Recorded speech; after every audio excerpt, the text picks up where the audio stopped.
Timothy Leary grew up in Boston, Massachusetts. Is that where you grew up? I spent my first 18 years in a very small town in western Massachusetts. College? Where? I went to about 7 colleges. Actually, I was expelled from several of them. I went to West Point for 2 years. I went to a Jesuit school. I got my master's degree from Washington State University in Pullman. Right. And then my doctorate in psychology at UC Berkeley. Berkeley. Expelled from where? How, as you say several. Expelled for what reason, may I ask? Well, I was expelled from the University of Alabama for spending the night in the girls' dormitory. Now, you're going to ruin my reputation. No, go ahead, Timothy. I want to know.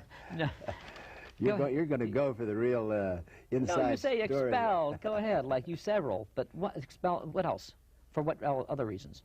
You said one for girls? I was expelled from a Jesuit school called Holy Cross College for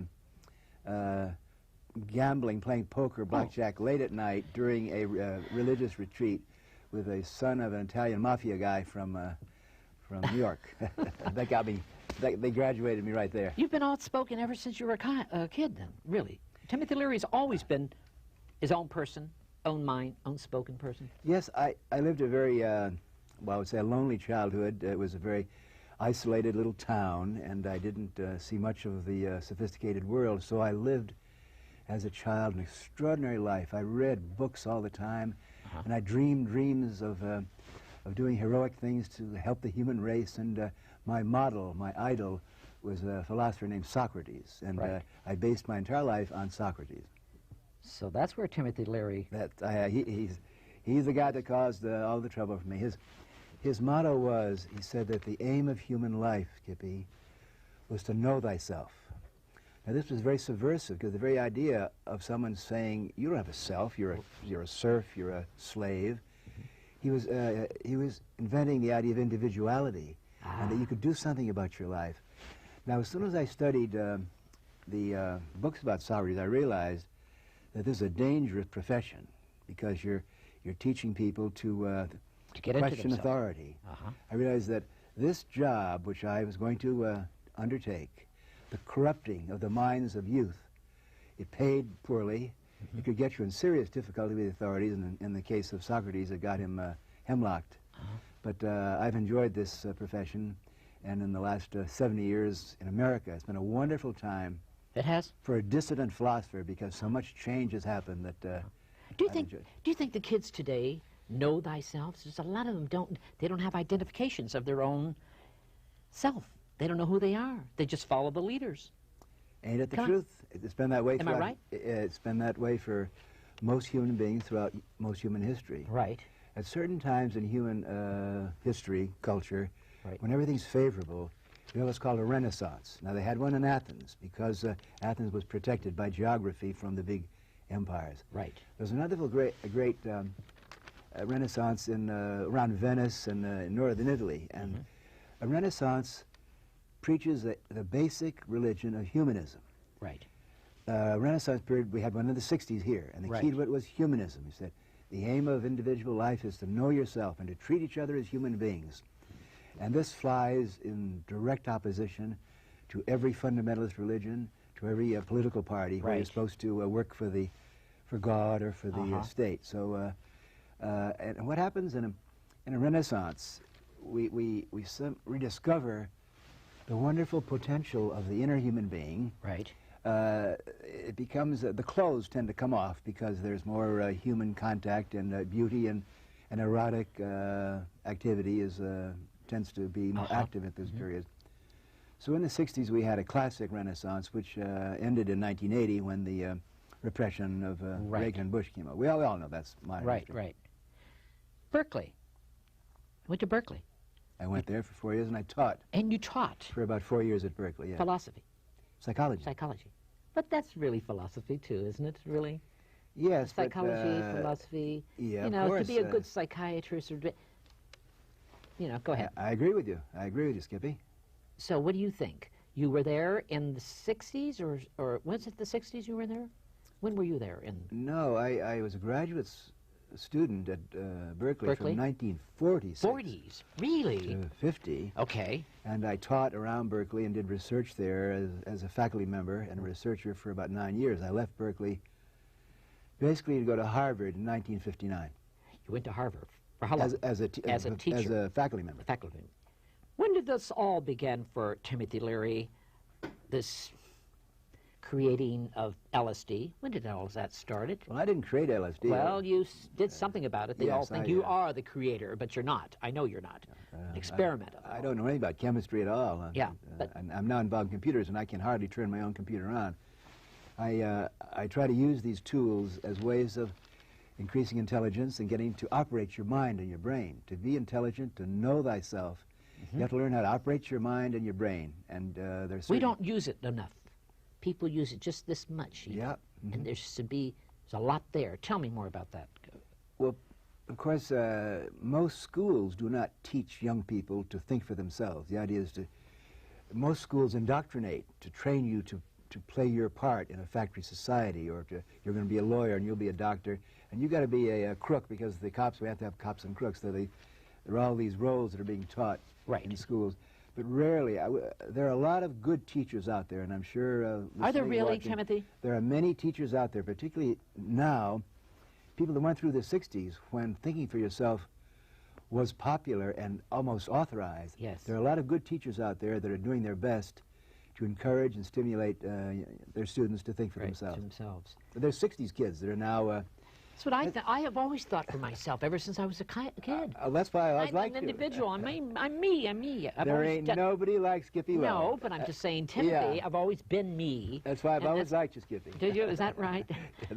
So tell me more about the LSD. What happened there? You started something there with that creation. A lot of pot and everything else. I didn't start anything. The use of certain botanical, vegetable substances was psychotropic to activate the brain. That's been going on for thousands of years. It has been. Socrates and that whole group of Plato and the Eleusinian mysteries, they were using marijuana, hashish, and opium.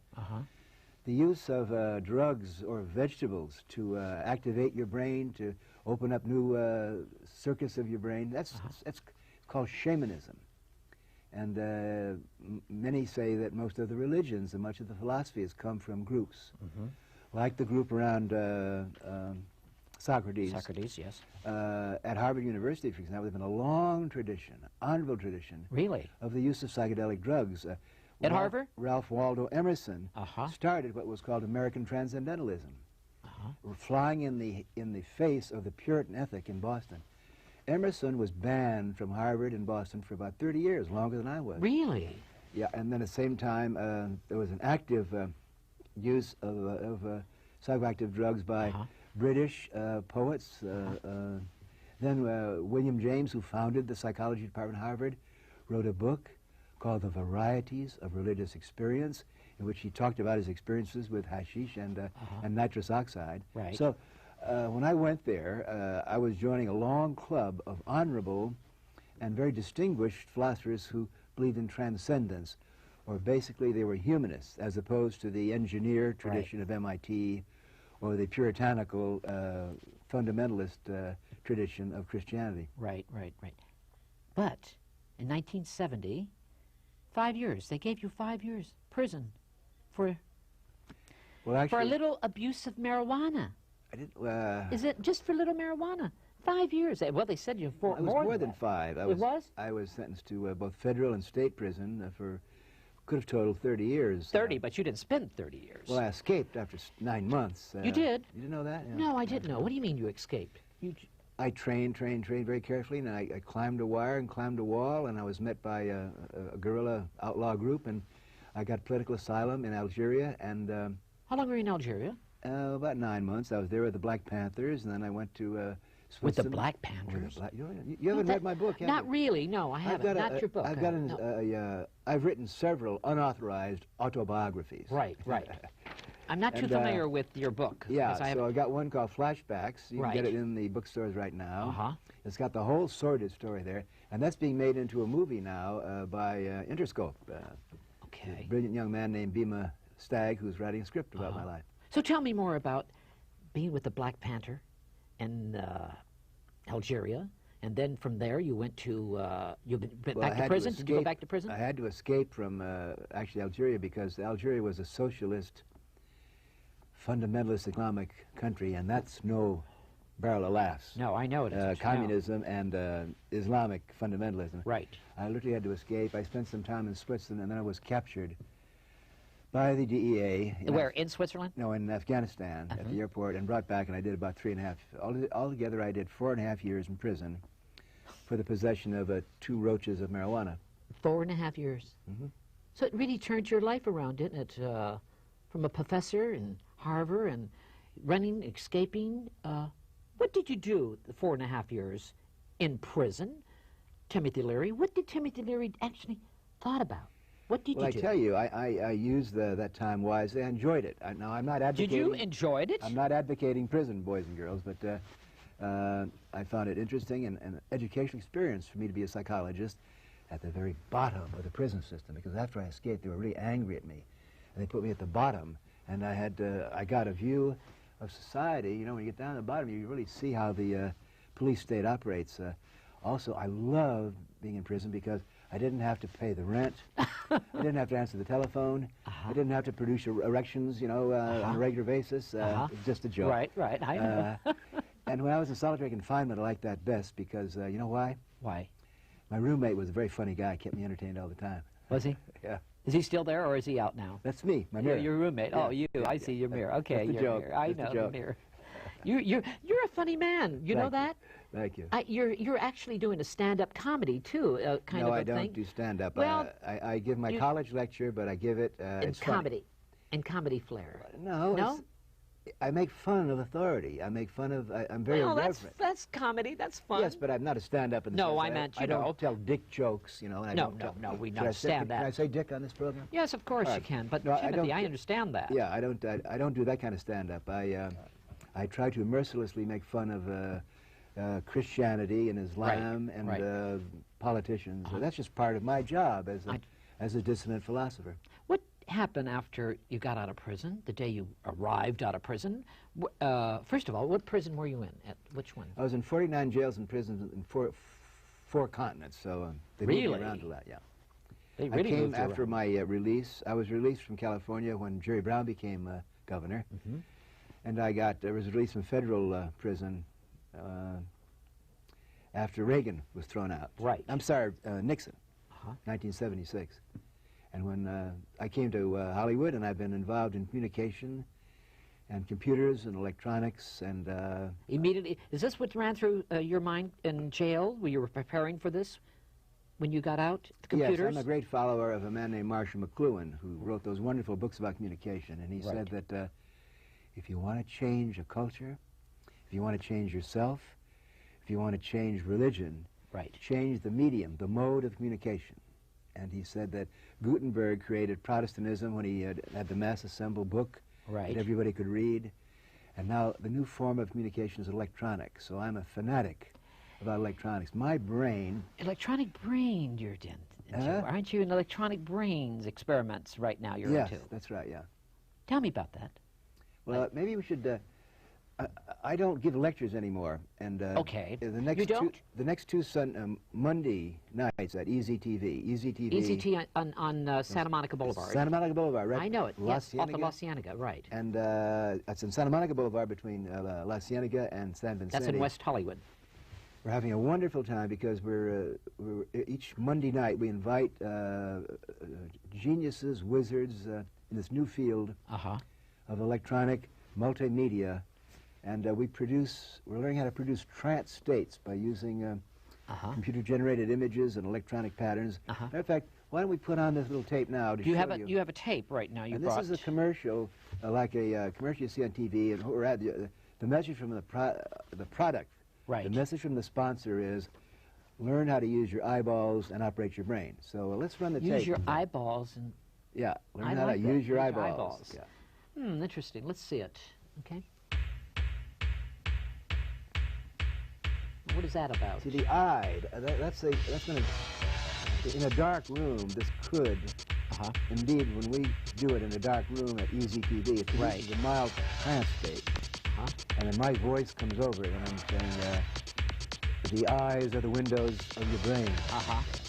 Who controls your eyes, controls and programs your brain. Right. And all eyes love to be illuminated. Eyes love dazzle, eyes love diamonds, glitter. Eyes today and brains love electrons. Who controls your screen controls your brain. We're developing methods where the individual, the kid in the third world, or the kid in the inner city school, learns how to control what's on her screen. Operate your brain. Program your own brain. Use the methods of modern advertising, trailers and commercials to put your own message on your brain. Right. Otherwise, you'll be programmed by the wizards who control commercials on your television set. Is this relaxing when people see this? Well, we're trying to jumble you and scramble your brain. So you're basically, my brain, most brains love to be jumbled with electrons. Do they really? Oh, sure. It's been known. Stimulate them? Is that stimulation? There's been a rumor for centuries that some guy, tough male macho, dazzle the diamond in some young girl's eyes. Right. She'll wash his socks forever because diamonds are a girl's best friend. Excellent. Wrong. Diamonds give power to those people who know how to use them. And now electrons. So we're teaching people, we're developing new computer programs, running off CD-ROM, running off Nintendos. Where do you get this idea from? It's all out there. It's all out there. It is out there? Yeah. But these are not my ideas. What sort of persons attract to Timothy Leary? What sort of person attracts to intelligent people, I know. People with minds and they want to be their own persons. But what sort of persons? Well, people, I can tell you people who do not like me are those people who are deeply committed to a religious orthodoxy or to a fundamentalist cause. Right. Open-minded people like me. People that, troublemakers, bohemians, artists. Would you consider yourself a bohemian? Well, it's one phrase. I'm a hippie, I'm a beatnik, I'm a bohemian. I'm basically an outsider. I'm a dissenting philosopher, and there's always a good market for a good audience because basically a lot of people out there want to be turned on and want to learn how to operate their brains. What has been the biggest lesson for Timothy Leary in your life? Well, it's kind of foolish to be, I don't pretend to be a wise person. I understand that. I raise questions. I don't give answers. That's what Socrates told me. Right. But I will give you an answer here. We're playing the ping-pong game of an interview. Right. Let me see. The best tip I could give anyone, if you want to grow and learn how to become smarter, and enjoy life more, and remain young, hang out with people that are smarter than you are, and they can teach you something about your mind and your brain. And I'm proud to say that I hang out, my friends, every week. When I look at my calendar, my appointment book, and I see the people that I hang out with. Who sort of some of the people? Come on. Well, Sunday, for example, at my house in Beverly Hills, I had a turkey roast. I didn't do anything about the turkey. For 70 members of Alcor. Alcor is an organization who believe people that are going to have their bodies or their brains frozen. You heard about Of course. I'm a member of I might be one of them. Go ahead. We had 65 or 70 people in my home. We plan to meet each other maybe in 20 or 30 or 40 years because we're going to be brought back by Is that the tag? Yeah, that's the tag. That tells doctors, do not autopsy me, freeze me. Really? It says freeze the occupant. To give an example, now these people, these 60 people, by definition, they think for themselves, right? Right. I like that. They're mavericks, and they're smart because you got to be smart. You have to understand the physics and the biology and the memory. So they're smart people. Monday nights every Monday night I go to Easy TV, and we're assembling Easy TV. What do you mean by assembly? You gather people around. People come in, they buy a ticket, and they come in. But we're assembling crew. Yeah. For example, there's a play called Timothy and Charlie. It's about me and Charlie Manson. It was written by Tim Reel, and they do incredible audio visuals. So they perform. What we're doing, Skippy, is we're merging at Easy TV every Monday night the power of electrons to create an environment. And then out of the environment, the lecturer comes, or the actors in the play suddenly jump out of the screen-like environment. We're developing experiments in what's called virtual reality. Right. And these young people I'm the luckiest, really, the man in the world. Every week I meet new people that are on that frontier of electronic communication and consciousness expansion. And intelligence increased. What's been the hardest for Timothy Leary? What's been the hardest for you? Well, I suffer, as we all do, about the incredible poverty and hunger and violence and military power. I mean, just when you read the Hindus are fighting the Muslims, right, and the Catholics are fighting the Protestants in Belfast. The stupidity and the ignorance and the control of the military and the religious people, that pains me very much, and as I think it does most of us out there. You're very concerned, aren't you, Timothy? You've been concerned. I'm looking at you right now. You're very concerned what's out there. But are we doing the right thing right now with our military forces? Who's we? Well, the military force is keep me going out of to, that, yeah. You don't want to be in that. Okay, military forces, the Americas. Are we doing the right thing to I know we should help them. It's a terrible thing. See, I'm not an expert on that, but basically I think, I don't like the idea of having military people doing that because it's glorifying military. Absolutely. And anything that glorifies the military, you're going to pay for that. Right. You're going to pay for that in your budget. You're going to pay for that in bloodshed.